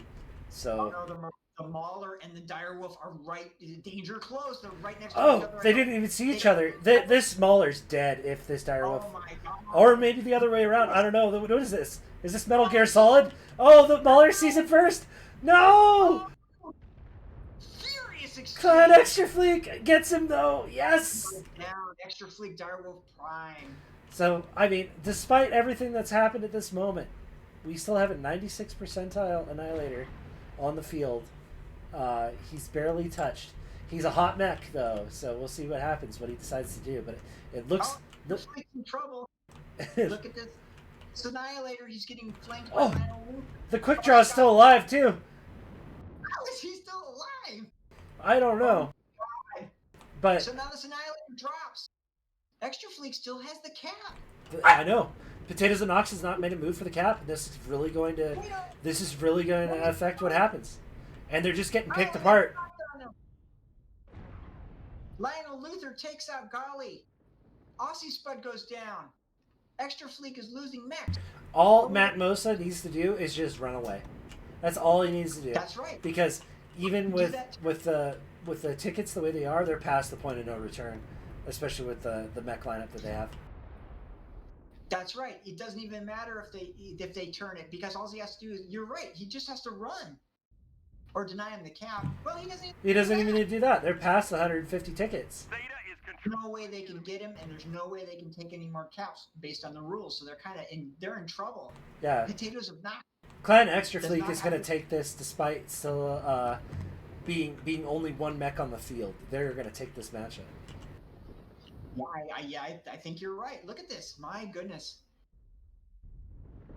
I can't believe that quick draw's alive. How is he alive? That quick draw shouldn't even been that far back. He should have been playing for the cap, if I'm being honest. But that quick draw should be dead.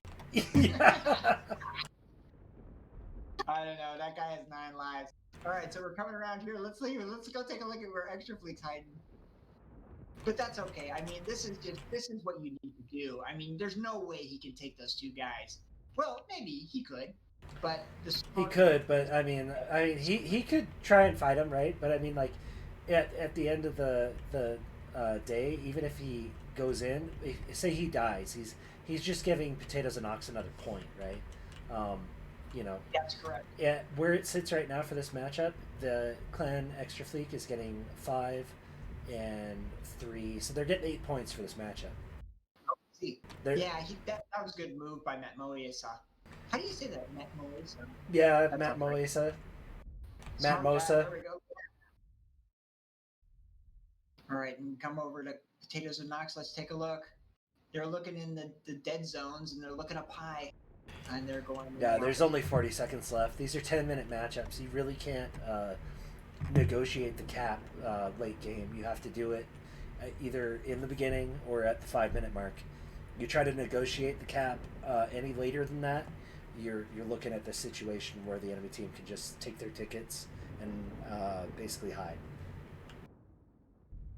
That Annihilator, he's got a lot of armor left. That's okay. Yes, he does. exactly, but like I said, I don't think the Potatoes and Ox, they should have taken the cap in the mid-fight when they had control of the lower level. But that's okay. Lesson learned. Good fight. We've gathered enough resources. This triumph will provide us huge tactical benefits. Clan Extra Fleet's going to take that matchup, and we're going to go straight over to Canyon Network after this one, which is a 150-ton matchup with one duplicate. We'll see how that Quick goes. draw. Oh. All right, so let's take a look at the damage numbers here. On the Clan Extra Fleet side, pretty even spread. The Golly and the Annihilator 2A did 594 damage. That's the max on his team. Whereas Aussie Spud got 2 kills. We look at the Potatoes and Ox side. Sarcasm did 710 in that Mauler 90. My goodness, when that Mauler went down low and they didn't see each other, you passed that direwolf. That was just like, your heart just stops. It's like whoever sees the other guy first is gonna do some serious damage.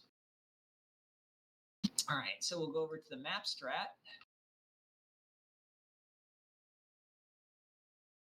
And let me see if I can get this to work. Here we go. Am I on? Is this thing on? Just a second.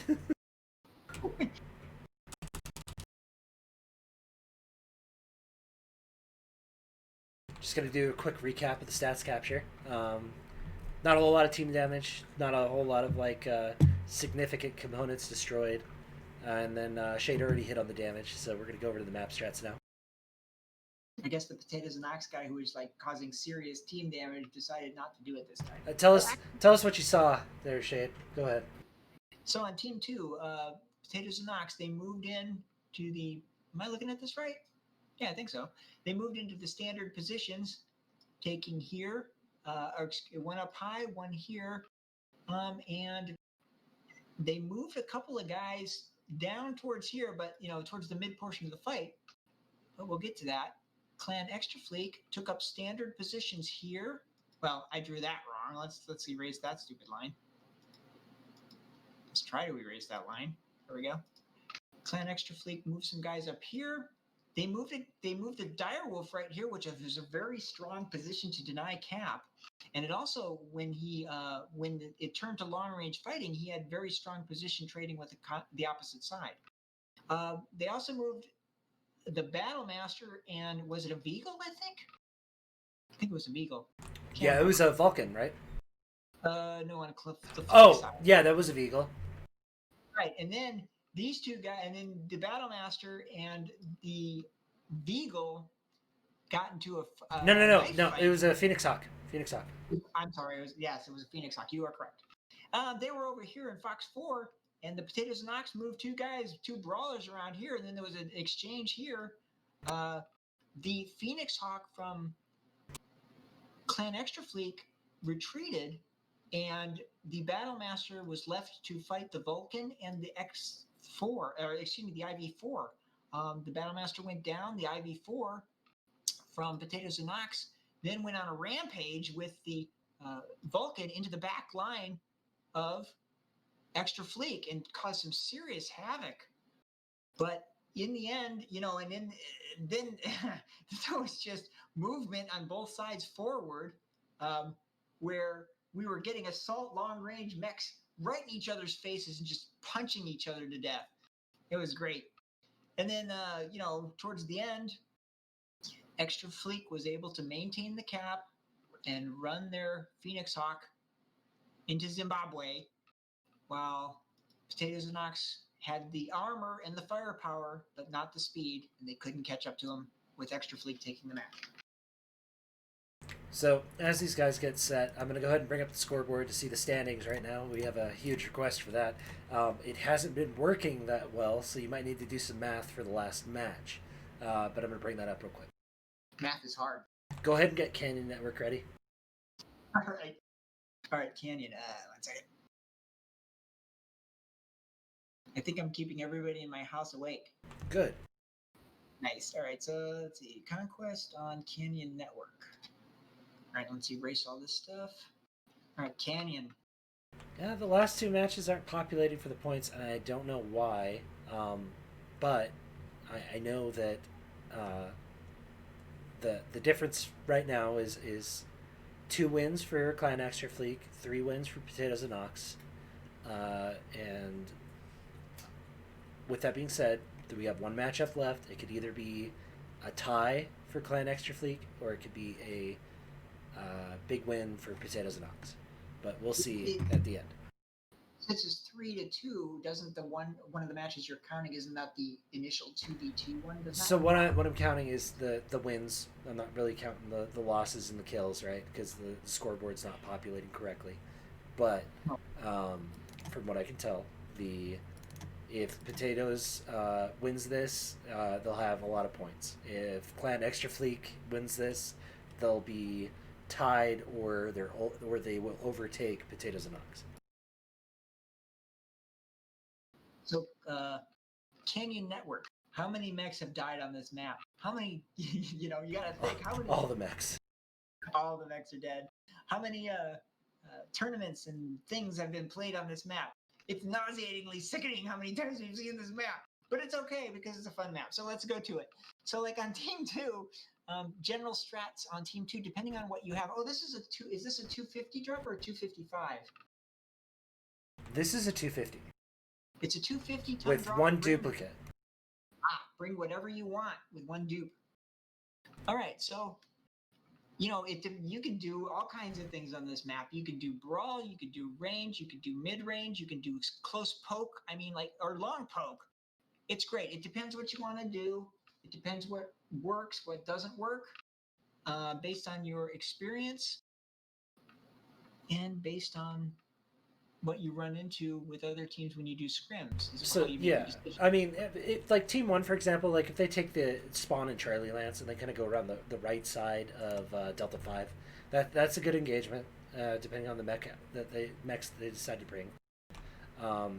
For Team 2, I would say, they spawn Alpha, maybe take this area here for like kind of a Overwatch position, and then maybe cross the bridge to support their cap team. And then, I mean, at the beginning of it, I mean, they're gonna clash over Theta. It's gonna happen, whether or not they have mechs on the side or in the corners of the map. They have to clash over Theta. You erase your stuff. You're like that. No, anyway. So, I agree with you. And then you get from the Team 1 position, a really strong position is Radio Tower. A really strong position is this ridge right here. It gives you good overwatch of Theta, and it gives you good overwatch of the positions that the enemy can take at range. A lot of people use Junkyard on the Team 2 side, which is right around here. A lot of people use, I can't remember, I think they call it Bucket Hill on Team 1 over here. It depends what you want to do. Now, from Team 2 side, you can either do like a run up and just run over and try to run your enemy over. And I saw that one yesterday. Or you can set up some guys on the kind of flanks here and trade. So I think, is everybody locked up?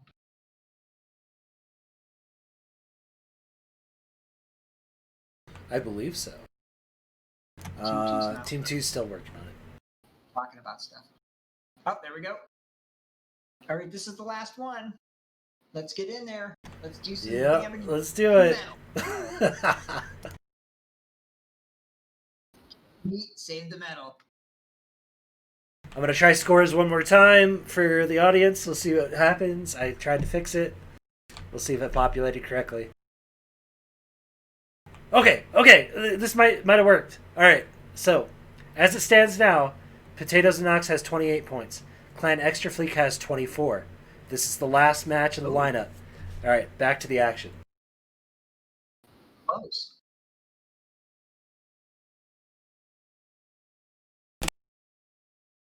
All right, Clan Extra Fleek, I'm spawned over them. We got a Quick Draw IV4, a Phoenix Hawk 2, Wolfhound Grinner, another Quick Draw. So they duped Quick Draws, and their side mech is a Trebuchet 7M. What are you seeing for PNX on that side? Oh, here we go. There we go. PNX. They've got a Beagle, a Vapor Eagle, a Quick Draw IV4, a Huntsman, a Parkeet. Interesting. A Crab, and a Wolfhound. All right, here we go. So, something of note, PNX is not using a duplicate? No, they're not. They're not. They're just using 150 tons, and there's nothing wrong with that. Yeah. Here we go. All right. Potatoes and Ox moves over what some people call Holy Ridge, and there they go. They're headed towards Theta. Clan X Fleek is getting their guy into position. He's trying to take the tickets, trying to take the cap. Drop the UAV on the side as well. Spud is taking the cap. He has it. Let's see how PNX responds.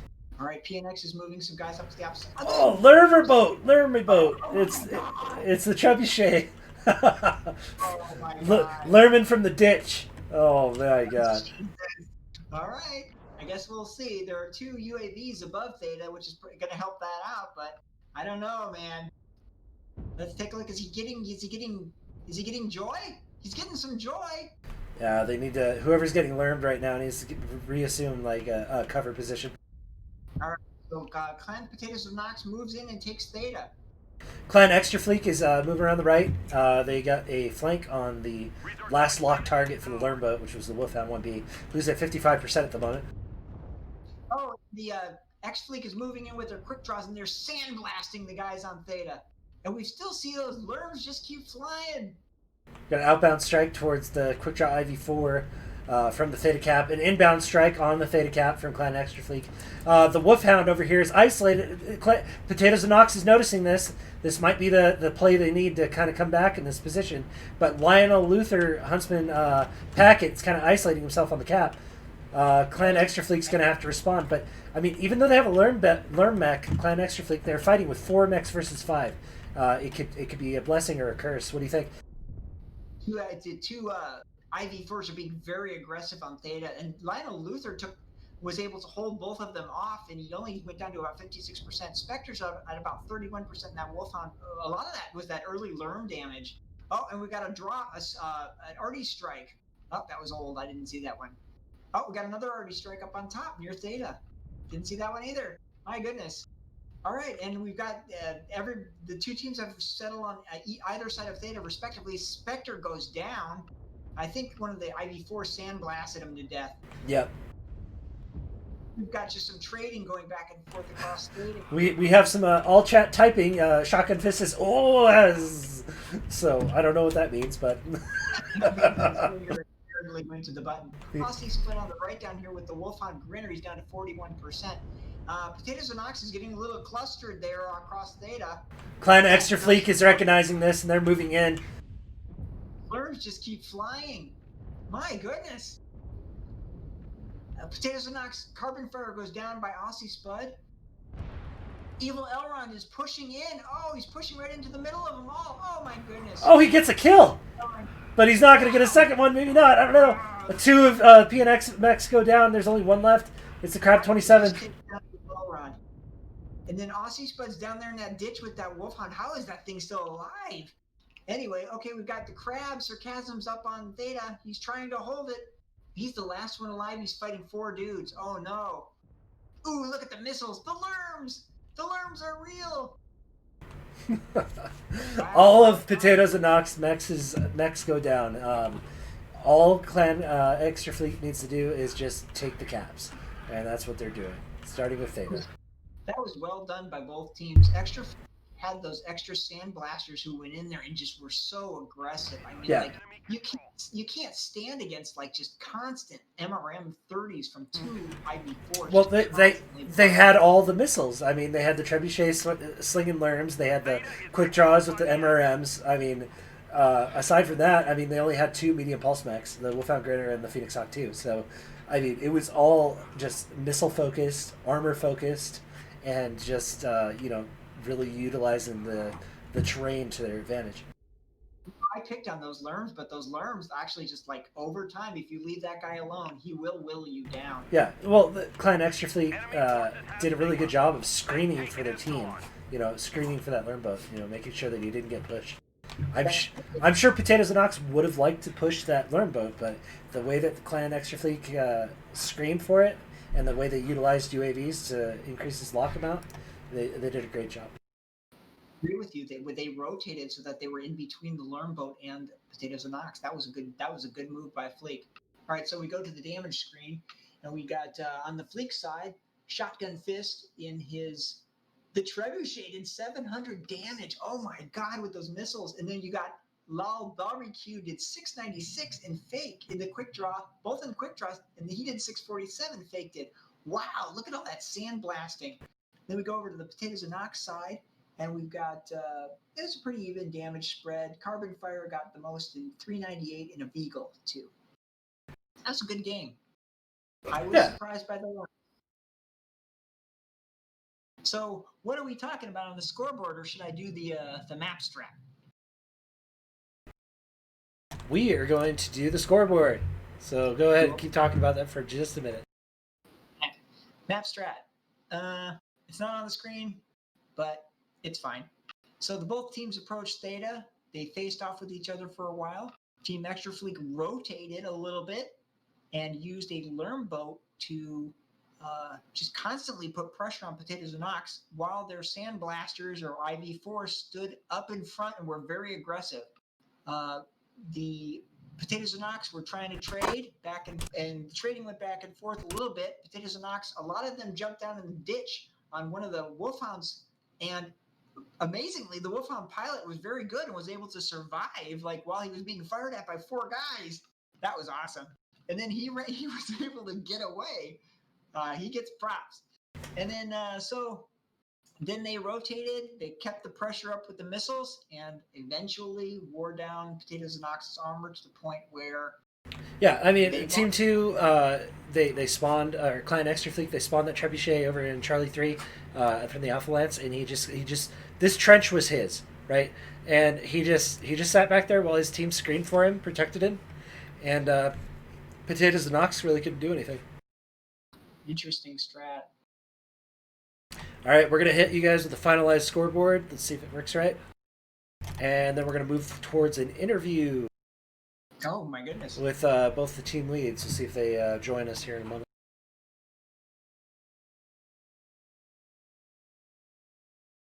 Record. Matt Moisa. Matt Mosa? Yeah? Okay. Matt Mosa. Hey, nice to meet you. Let me get the guy from GNX over here just a moment.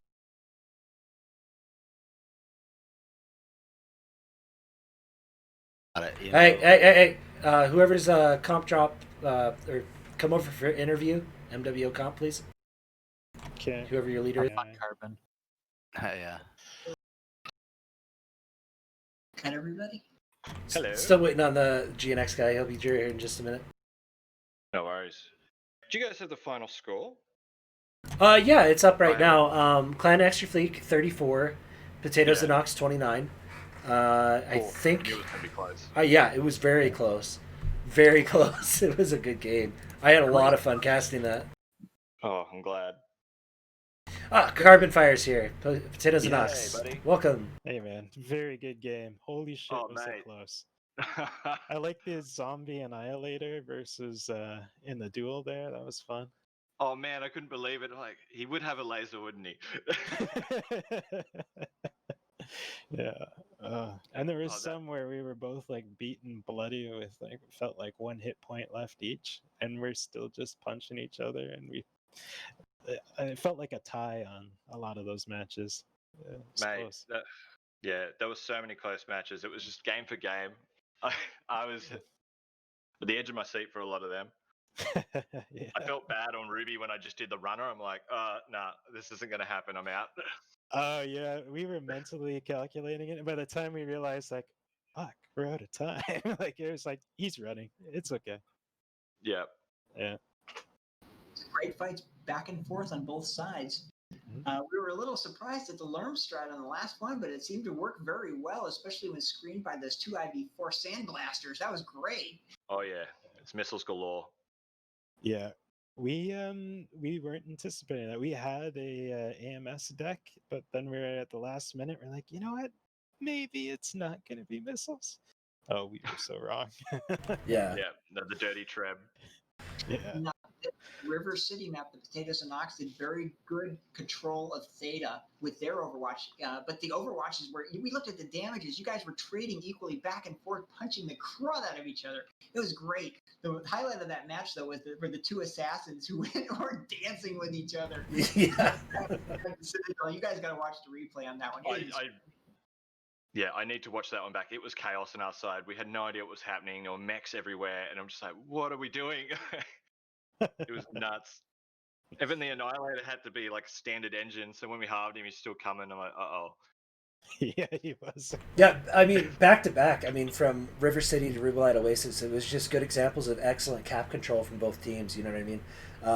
On Rubelite, like, you guys did not give Potatoes and Ox the cap at all, right? And then even though it came down to you, as the team lead, being the last one alive, you were able to just, you know, make the decision like, well, I've got all the tickets I need. I guess I'll just, you know, go hide.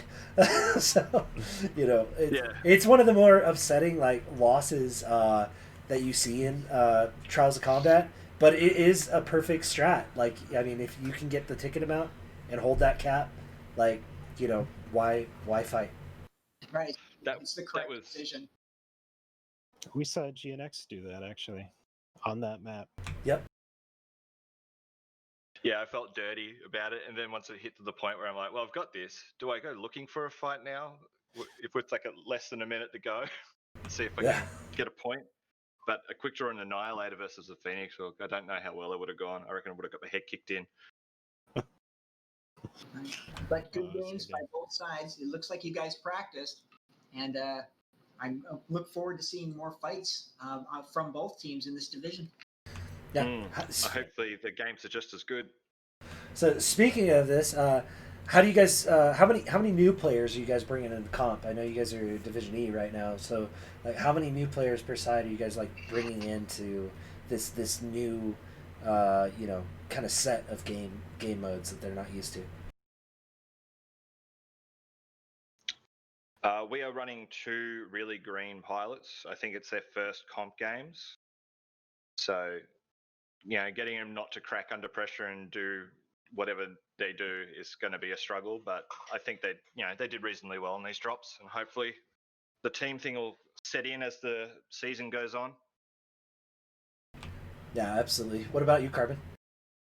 Yeah, we are pretty well all fresh pilots, or pilots that haven't done anything more than faction warfare. So it's been actually pilots who probably have only done faction warfare. A lot of these maps are even new to us because of that. And the smaller, faster 5v5s is really out of the comfort zone of a lot of our pilots. So we're practicing and we're getting better.